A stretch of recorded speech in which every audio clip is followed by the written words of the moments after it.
Selamat sore. Iya, selamat sore. Baik, sebelumnya mau izin memperkenalkan diri. Kami mahasiswa Visi Budaya Wisata UGM. Eee, Kami di sini izin melakukan wawancara untuk tugas UAS kelembagaan kami, terkait kerjasama Pentahelix kerjasama Pentahelix Kampung Wisata Rejowinangun. Sebelumnya izin memperkenalkan, nama saya Selly Aulia Puspita. Nama saya Maya Lutia Permatasari.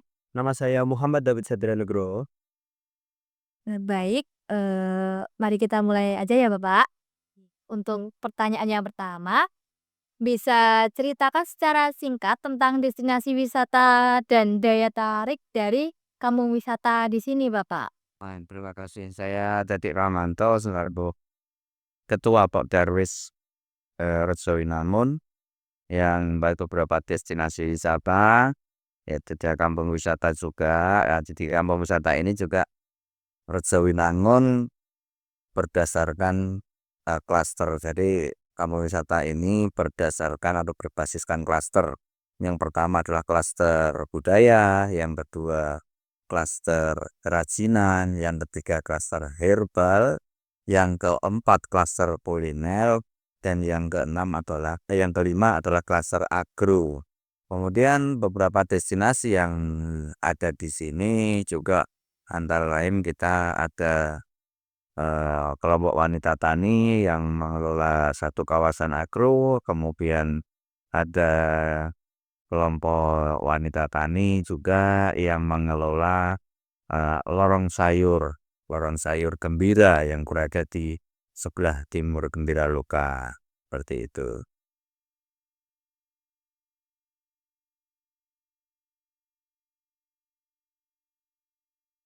Bagaimana awal mula kerjasama antar aktor terbentuk Bapak?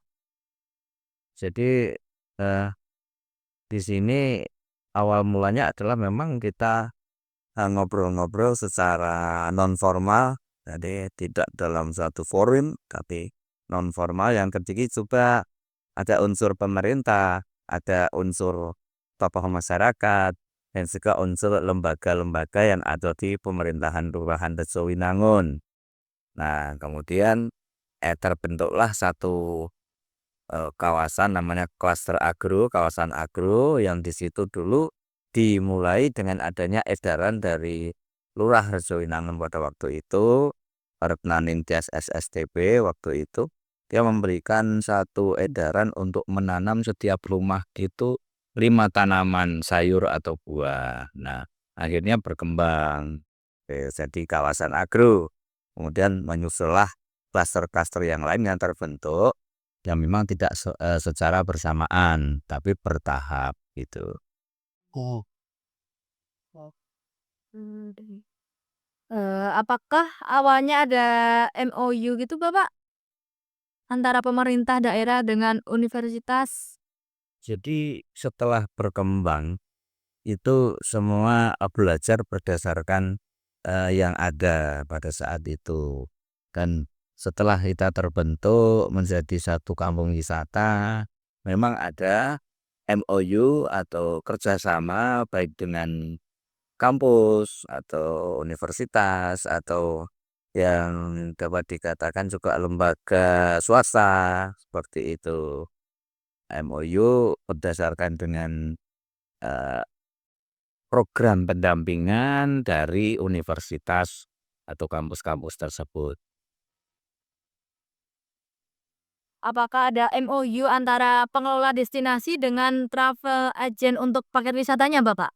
Ada untuk pengelolaan destinasi dengan travel agent atau eh, tour operator, tour agent atau tour operator itu ada. Antara lain dengan Aturin, itu satu lembaga promosi juga. Dia mempromosikan paket-paket wisata yang ada pada kami. Kemudian dengan tour agent yang mungkin kayak travel agent kayak gitu juga ada ya. Selama ini juga tamu itu yang berasal dari kerjasama tersebut juga berasal dari mereka membuka satu website atau website-nya Kemenpar dalam hal ini, ya terus kemudian juga ada kan video-video kami yang di sana gitu. Iya. Iya, baik. Nah, selanjutnya langsung aja ya Bapak ke kerjasama Pentahelix-nya itu, eee, dengan akademisi yang pertama, bagaimana peran perguruan tinggi atau lembaga riset dalam destinasi kampung wisata ini? Ya, kalau peran perguruan tinggi yang, bekerja sama dengan kami, yang pertama antara lain dengan, eee, menyediakan anak magang dan kami menerima anak magang tersebut untuk, magang di, kampung wisata kami. Terus kemudian ada juga kuliah kerja nyata atau KKN. Sini dari AMTA, dari UGM, dari beberapa, dari UAD, dari beberapa kampus-kampus yang lain atau universitas yang lain, yang di situ juga, sesuai dengan program mereka. Terus kemudian ada juga yang mendampingi kami dari sisi waktu itu untuk kebutuhan dari kami apa. Mereka menyediakan misalnya arsitek-arsiteknya, terus kemudian juga, bagian manajemennya, anak-anak jurusan manajemen sehingga, kami yang membutuhkan waktu itu satu, eee, dari UTY waktu itu, memberikan anak-anak mahasiswanya untuk kami di dalam menyusun satu master plan. Jadi sampai dengan 25 tahun ke depan.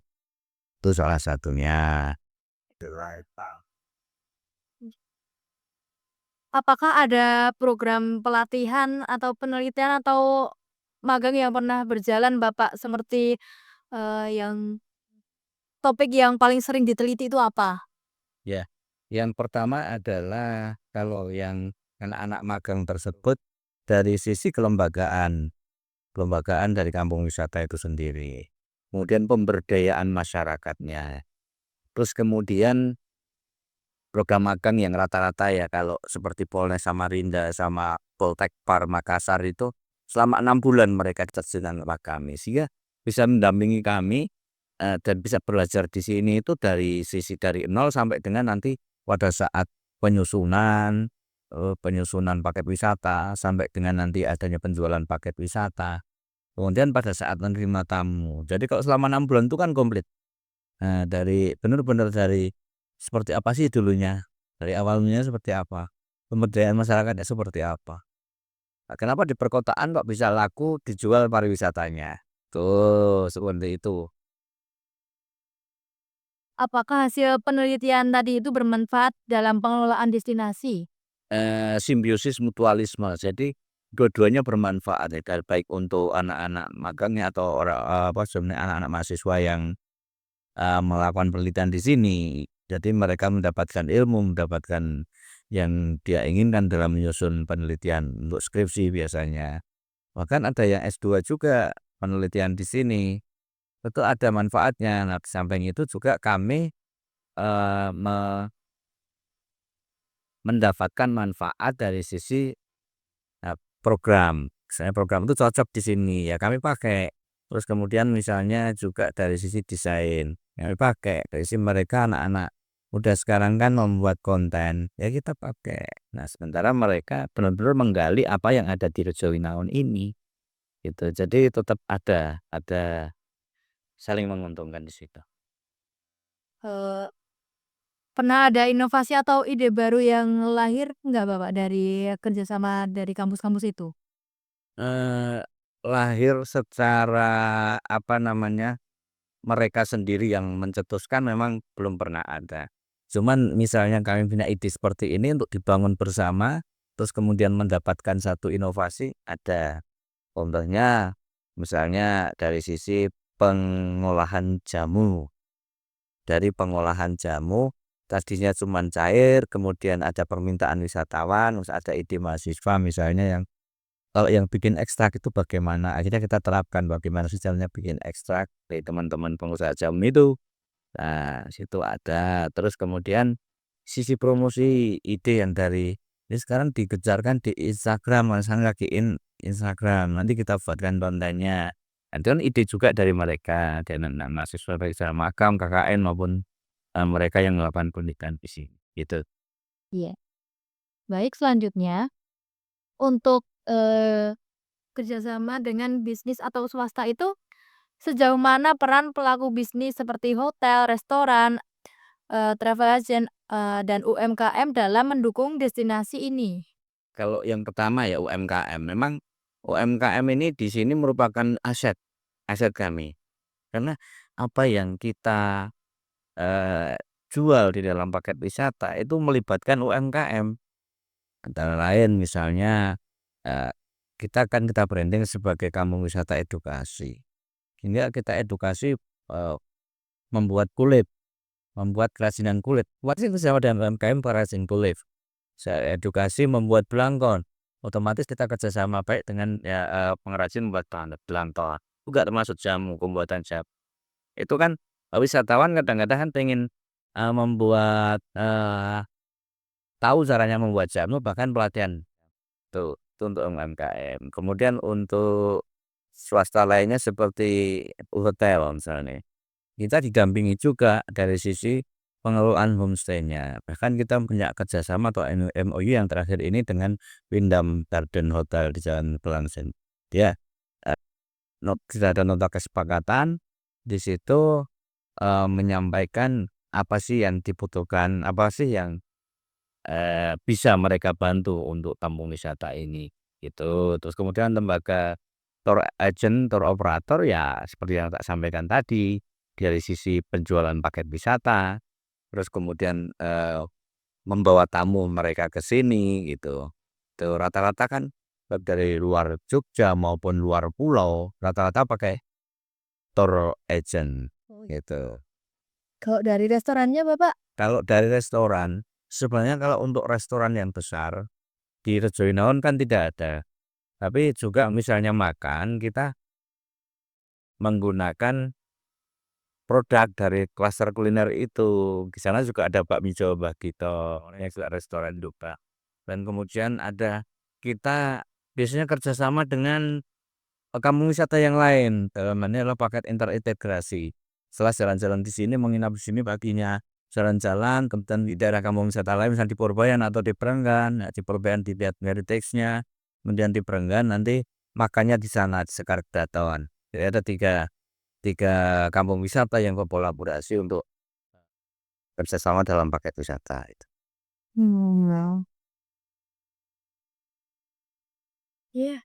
Apakah mereka membantu promosi paket wisata atau infrastruktur, Bapak? Kalau infrastruktur di sini, langsung dengan kelurahan melalui musrenbang. Musrenbang, karena bangunan-bangunan di sini kan berdasarkan anggaran dari kelurahan.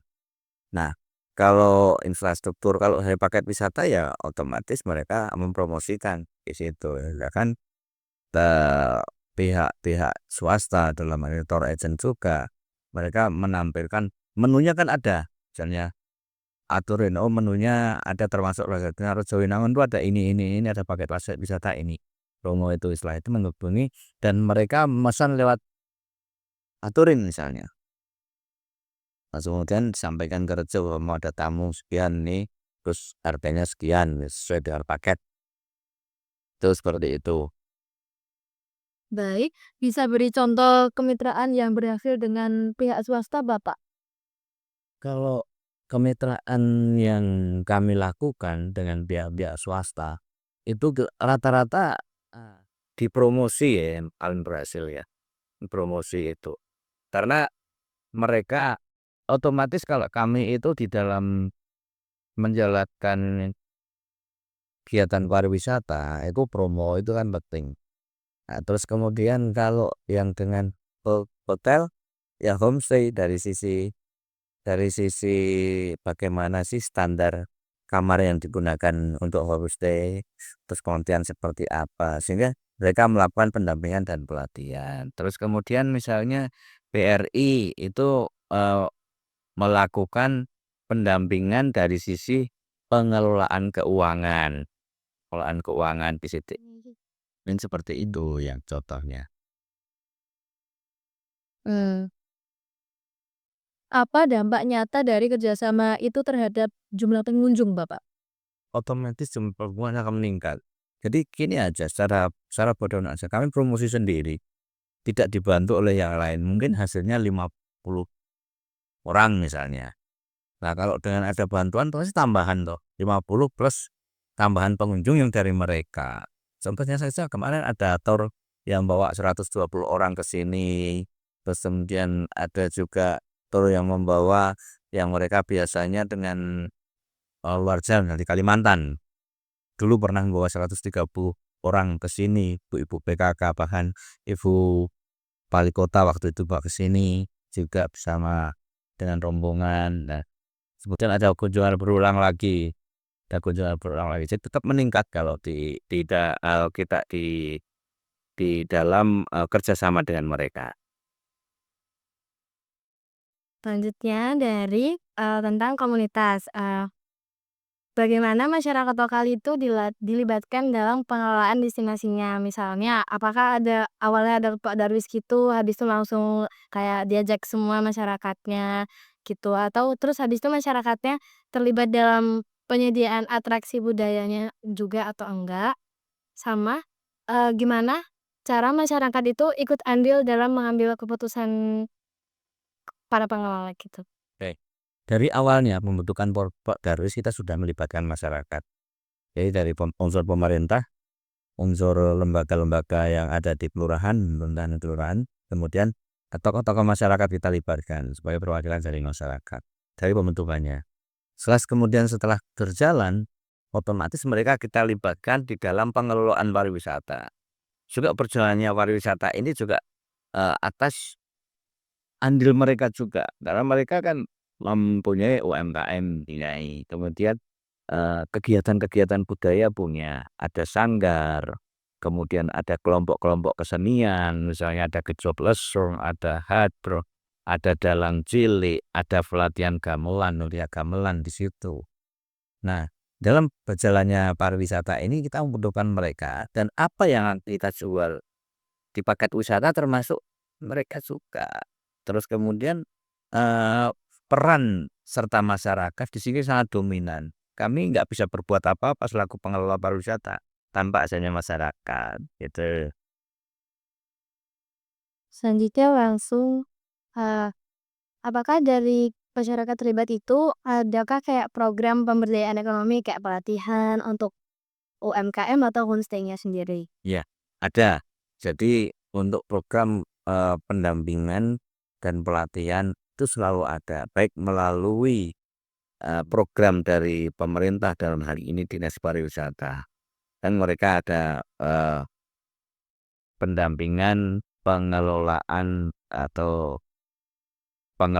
produk atau produksi, kemudian ada pendampingan pelatihan pengemasan produk, kemudian ada pendampingan pelatihan pemasaran, terus ada pemasaran digital, itu ada. Nah, kemudian kalau dari pemerintah kelurahan melalui musrenbang itu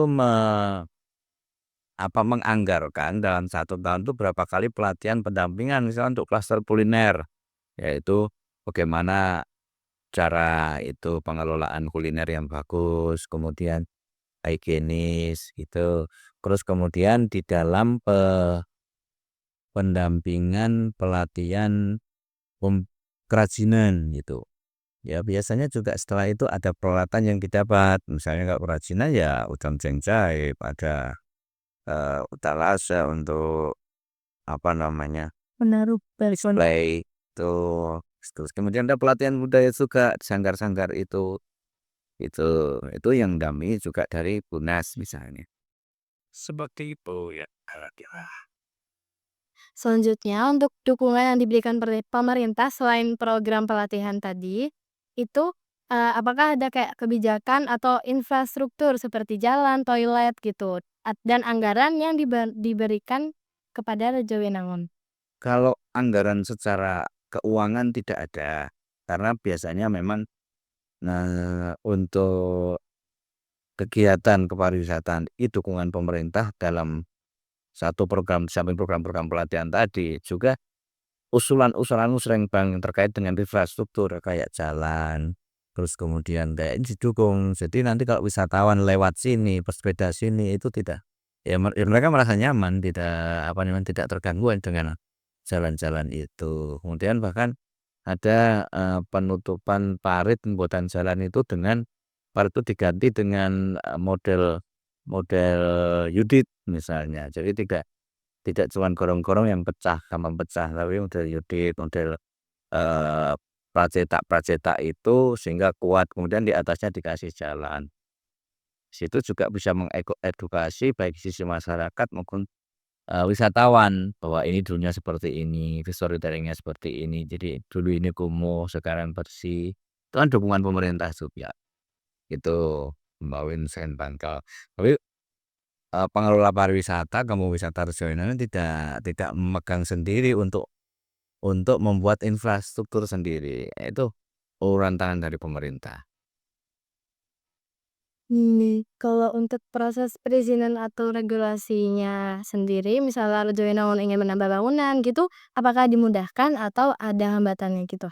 Saya pikir yang sekarang ini standar dan mudah ya, karena setiap izin pendirian bangunan misalnya, penataan bangunan. Cuman ada memang khusus karena di sini termasuk di wilayah kawasan cagar budaya, itu mah harus ada rekomendasi dari Dinas Kebudayaan untuk bentuk rumahnya seperti apa, tidak boleh menggunakan model minimalis dengan tembok-tembok yang depannya, sisi depannya, yuk gunakanlah kayak seperti ini, ada bangunan tradisional, pakai cukit, pakai itu regulasinya dari Dinas Kebudayaan. Nah, kemudian untuk perizinan-perizinan yang lain terkait dengan produksi, nanti ada PIRT, izin untuk produksi rumah tangga itu juga mudah, bahkan ada massal, jadi dikumpulkan melakukan pelatihan untuk nanti mendapatkan perizinan PIRT. Kemudian nanti dibantu juga misalnya mau mengurus Badan POM, misalnya dibantu juga oleh pemerintah. Gitu, seperti itu. Kalau untuk proses perizinannya sendiri, apakah sudah digital seperti OSS gitu?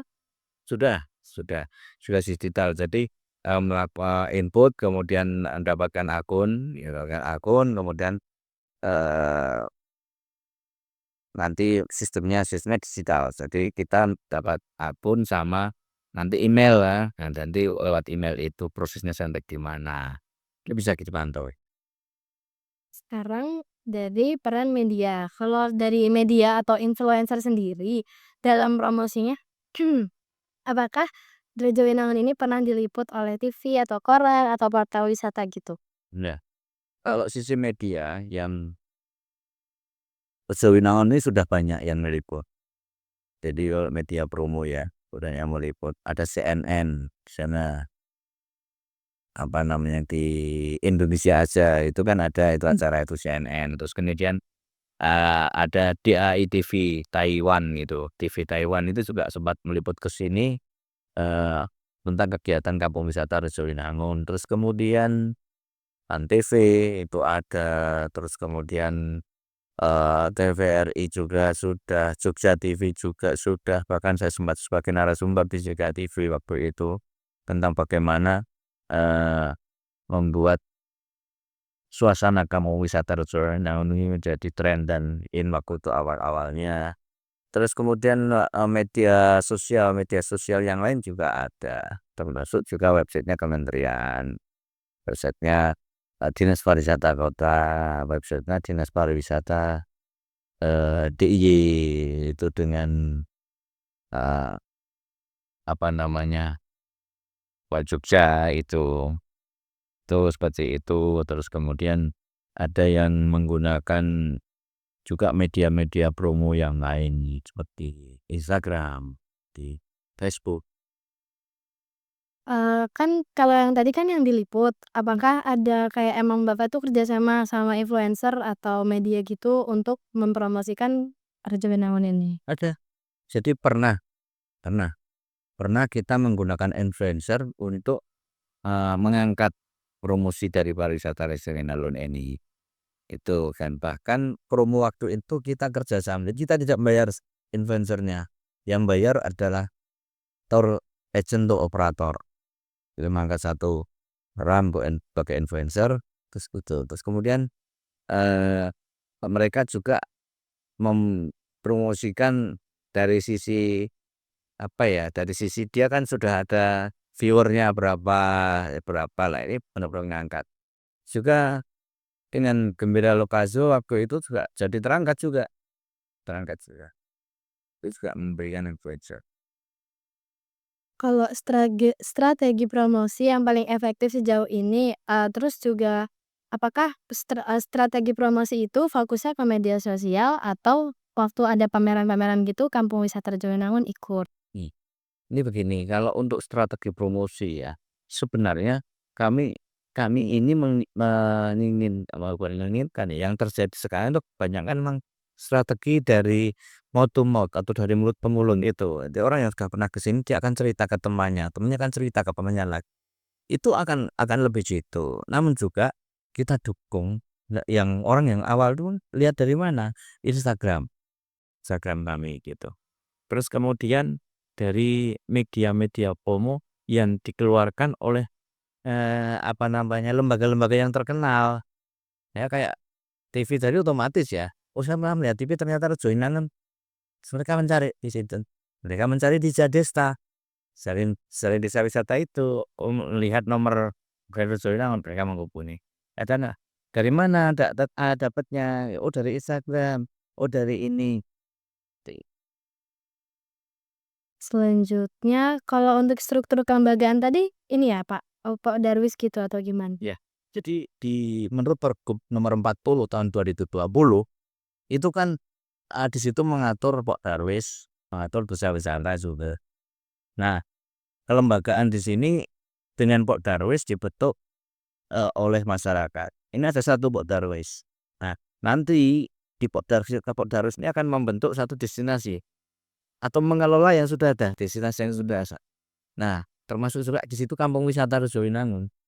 Nah, ini adalah kalau dikatakan Pok Darwis ini di dalam satu restoran adalah hobi, ya yang masak, kemudian yang menjual adalah kampung wisata. Seperti itu pembagian kerjanya. Dan Pok Darwis non-profit, adalah pergub non-profit. Di sinilah akhirnya terjalin satu kerjasama yang bagus, lalu kolaborasi yang bagus antara pengelola desa wisata atau kampung wisata itu dengan Pok Darwis. Tuh, izin Bapak, untuk di kelembagaan di Rejowinangun sendiri, apakah ada sebuah forum koordinasi antara lintas aktor dan apakah, kalau semisal itu ada, itu apakah itu efektif seperti itu? Kalau di Rejowinangun sendiri tidak ada, karena, kepengurusan itu kan cuman segitu aja. Tapi dari secara umum di Kota Yogyakarta itu ada Forkomnya. Ada forum komunikasi namanya forum komunikasi kampung wisata ada, forum komunikasi Pok Darus ada. Lah kebetulan saya ketua forum Kota Jogja itu saya. Nah di situ, efektifnya adalah apabila terjadi permasalahan-permasalahan yang ada di kampung-kampung wisata atau, Pok Darus yang ada di kelurahan-kelurahan di wilayah itu, ya kita bisa membantu di situ, bisa saling urun rembuk. Apa sih sebenarnya, permasalahan seperti apa, terus kemudian cara mengatasi atau cara penanganannya seperti apa, gitu. Jadi kadang-kadang kalau kita melakukan sendiri itu merasa tidak ada masalah, tapi ternyata dari sisi yang lainnya ada masalah. Tapi kalau sudah dirembuk dalam suatu forum, maka di situ akan ada pemecahan-pemecahan yang biasanya situ untuk keluar dari permasalahan tersebut. Jadinya walau di Rejowinangun sendiri adakah tumpang tindih kewenangan antar instansi? Tidak ada. Oh tidak ada, karena apa? Karena saya sudah, the right man on the right job, the right man on the right place. Jadi masing-masing punya, visi misi, punya apa namanya, pengelolaan apa sendiri-sendiri ya, kelembagaannya di Rejowinangun kan banyak memang. Ada lansia ya, berarti otomatis ngurusin lansia nggak akan ngurusin pariwisata kan. Iya.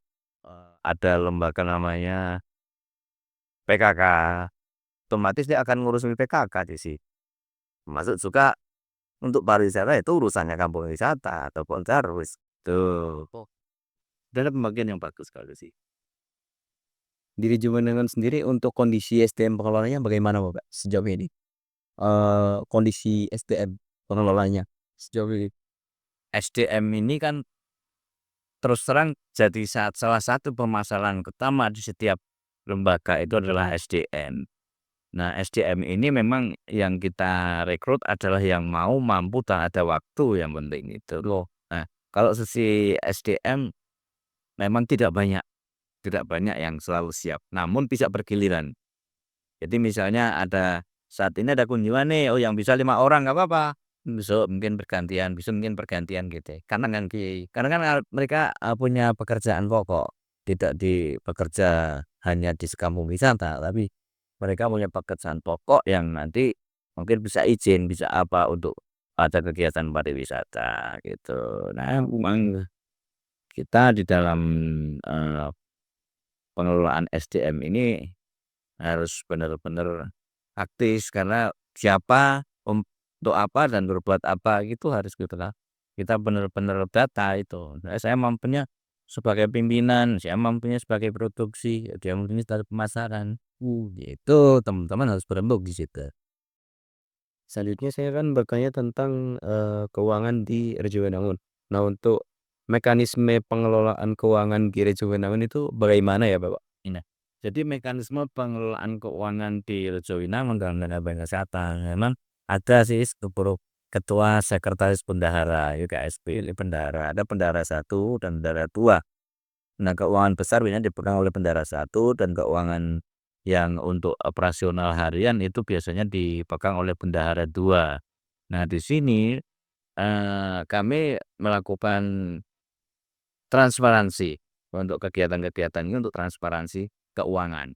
Nah, di dalam pengelolaan keuangan itu kami juga didampingi oleh lembaga keuangan, misalnya, eee, perbankan, misalnya, eee, apa namanya, perbankan itu termasuk juga kayak kayak ini ya, kayak di kementerian sendiri juga ada lembaga keuangannya yang memberikan pendampingan ke kampung wisata termasuk Jadi dari pengelolaan keuangannya, yang dari mulai bagaimana dapatnya, terus kemudian bagaimana dikelolanya, bagaimana mensisihkan kasnya gitu. Ya, aliran-aliran keuangan tersebut bisa terjaga dengan baik, dan juga, nah, aliran keuangan tersebut transparan untuk selalu pengelola. Bahkan di setiap periode itu ada laporan pertanggungjawaban dari sisi kegiatan maupun termasuk keuangan. Oh, oke, selanjutnya untuk di Rejuvenangun sendiri, sejauh mana sih dukungan pendanaan yang ada? Cuman yang utama itu sebenarnya dari sisi swadaya masyarakat. Itu dari masyarakat sendiri. Ini awalnya kita berangkat dari masyarakat.